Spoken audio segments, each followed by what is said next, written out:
we're drawn down, and we're drawn down, if anything, a little faster than we promised, not a little slower. So the bottom line is, the more that the Sunnis have felt able to basically be in control of their own way of life, the more they've given up suicide terrorism. Let me just say a few words about, or more than a few, about Afghanistan, because that's the case most people want to know the most about. We have the next slide, please. Afghanistan is another prime example of the strategic logic of suicide terrorism. Before our invasion in when we toppled the Taliban in November 2001, there was not a single instance of suicide terrorism in Afghanistan, even though bin Laden was living there for all these years, with one exception, which was on September 9th, 2001, when there was a suicide attack against Massoud, the leader of the Northern Alliance, done specifically because bin Laden knew 9/11 was coming, and they knew we were coming after that, and we used the Northern Alliance. So directly a result of anticipating our invasion. And then notice something else about this pattern, which is, boy, there's almost no suicide attacks here for the first few years, and you'll notice you don't remember thinking about Afghanistan for a few years. And then suddenly, 2006, skyrocketing suicide attacks, and they stay up very high. Why? What happened? Next slide, please. First, the targets of the attack. Who's getting attacked by suicide bombers in Afghanistan? Military targets. U.S. and NATO troops. Almost no civilians, almost no political targets. Why? Why suddenly attack our troops in 2006? They didn't for the first few years. Next slide, please. Who's doing the attacks? We can identify the identities of 84 of the Afghan suicide attackers. And this is, again, double verification, okay? Just to let you know, kind of very interestingly, the folks in Kabul who work for McChrystal just emailed me a week ago saying that they had 57, that we have more information, and we emailed them our stuff, and they're back. I mean, this is just really helpful to use open sources. Folks in the government don't use open sources all that much, to be honest with you. And I'm just, I think this really is some of the best data on suicide attackers in Afghanistan. Anyway, 90% of them are Afghan nationals. 5% are coming from right immediately adjacent to Afghanistan, places we're kind of overspilling onto. Only 5% are coming from outside the region. This is not the pattern of a global jihad swirling around the world. Okay? This is local opposition, regional opposition to American and Western military presence. But still, why 2006? Okay, I haven't gotten there yet. Why? Next slide, please. Well, troop level increases will help us a little bit. That'll tell us something. And you'll notice that we have been steadily increasing troops over the last few years here. And by the way, that's one of the biggest problems, or another issue with what we just did a few months ago. Some people thought, oh, wait a minute, it's about time to put in more troops. We've been doing that for each of the last few years. Okay, roughly the same numbers. And that's part of the story, but that's not the heart of what happened in 2006. The next slide, please. We changed our military deployment in the country in 2006 in a significant way. You see, for the first few years after we toppled the Taliban, we not only had a tiny number of forces in the country, they were basically guarding Kabul because we were trying to protect Karzai from getting assassinated. So that's all they were. They weren't all scattered around the country.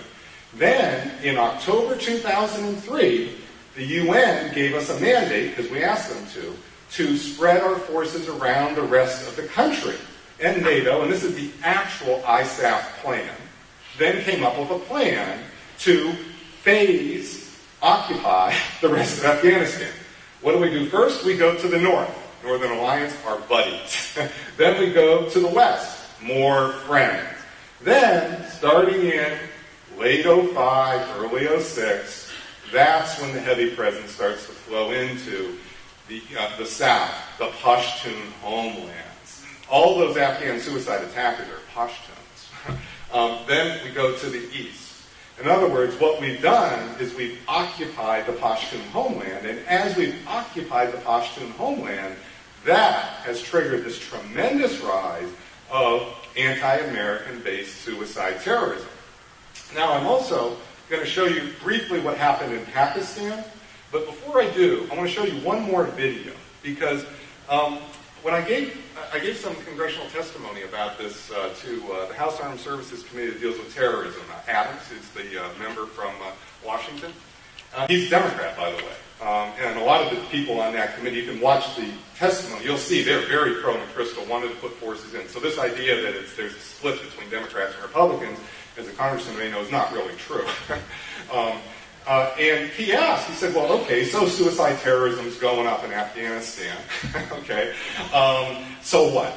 And I said, so what is the threat to our homeland is going up as well? This isn't just what's happening over there. And I didn't have this video with me at the hearing. I wish I did, actually, because I was a little surprised by the question. But what I want to do is show you another Al-Qaeda, another Al-Qaeda video. This is the key video that they made to recruit American homegrown suicide attackers to kill us. Before you start the video, Mustafa, I want to just say a word. Can you call it up and then not let it run for a second? Just show the guy's face. This came out a couple years ago. And just one second. Yep, can you come? No, you have to do it through slideshow. It won't show it unless you do it through slideshow, I think. No, it's that one, yeah.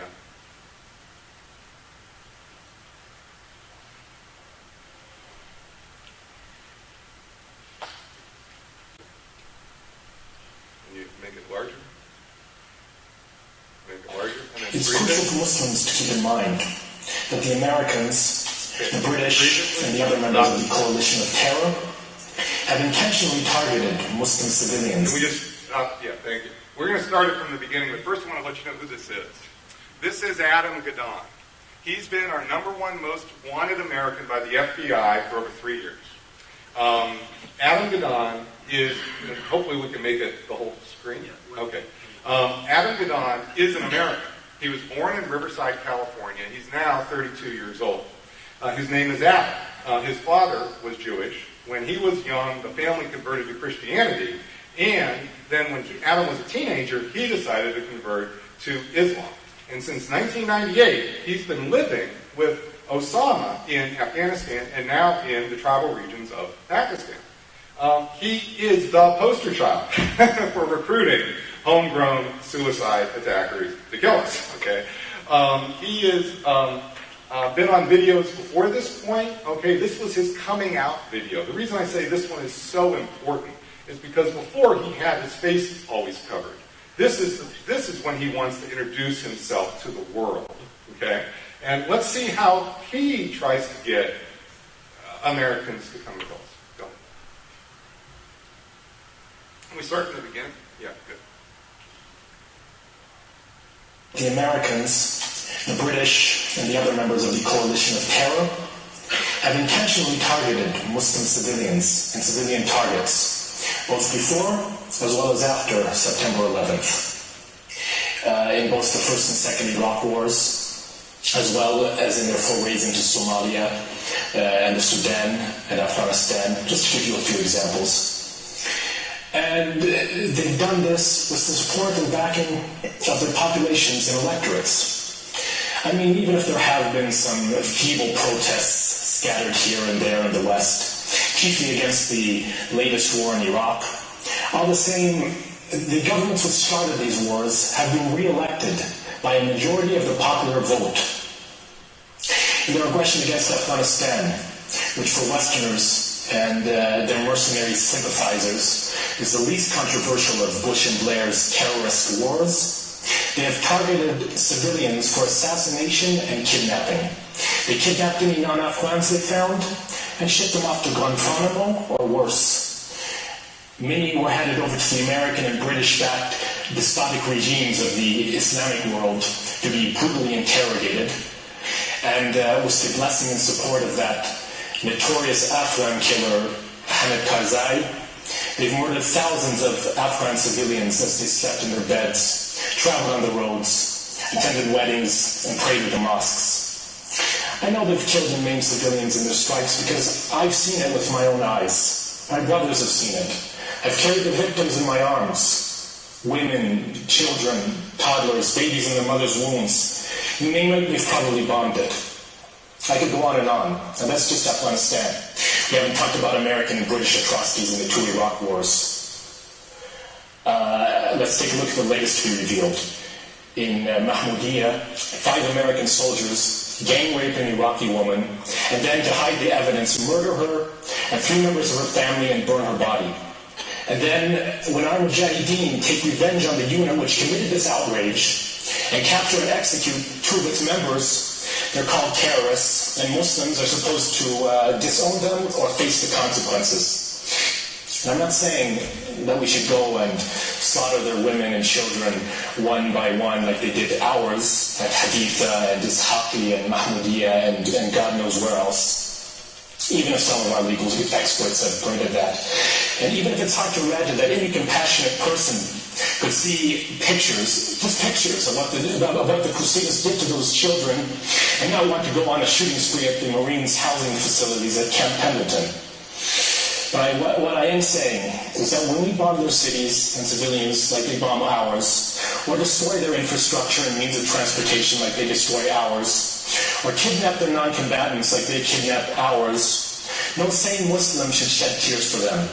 And they should blame no one but themselves, because they're the ones who started this dirty war, and they're the ones who will end it, by ending their aggression against Islam and Muslims, by pulling out of our region, and by keeping their hands out of our affairs.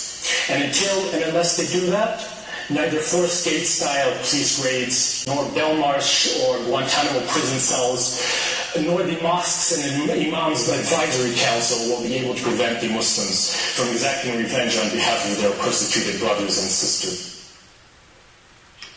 So, no 72 virgins. Pretty much from beginning to end, this is an empathetic plea to respond to the plight of atrocities being committed against a kindred population. You'll also notice he went through a series of facts. Well, he's a politician. He's spinning those facts, but at the bottom line, each one of the actual facts was true. Okay, and in fact, the military did try to prosecute later, several years later, some of the soldiers involved in the rape of that particular incident. So it's not that we don't try to police ourselves. I'm not saying that. Finally, did you notice the discussion of the shooting spree? Somebody remember Fort Hood? Okay. And what was Hassan all upset about? Right? And final point to make on that is, I'm trying to tell you this is what's driving it. I'm trying to tell you that this is important because it affects our policies, but it also affects our domestic security folks. Because the fact is, we didn't respond much to Hassan. Why? Well, the stuff in the news is all, well, we're just being too nice, we're too politically correct. I don't think that's true at all. I think that I think we need to be working more with the Muslim community, not against them after this. So that I have no, but I do think something interesting happened here, which is if we had email intercepts between Hassan and a radical sheikh in Yemen, where Hassan is asking, is it legitimate under Islam for a soldier to shoot his fellow soldiers? I just got to tell you, you've got to take, it's important to take this seriously. And it's because it really does, I believe, color the strategic threat and even at the tactical level, and we ignore it very much at our peril. So I think that it's very uncomfortable, okay? This is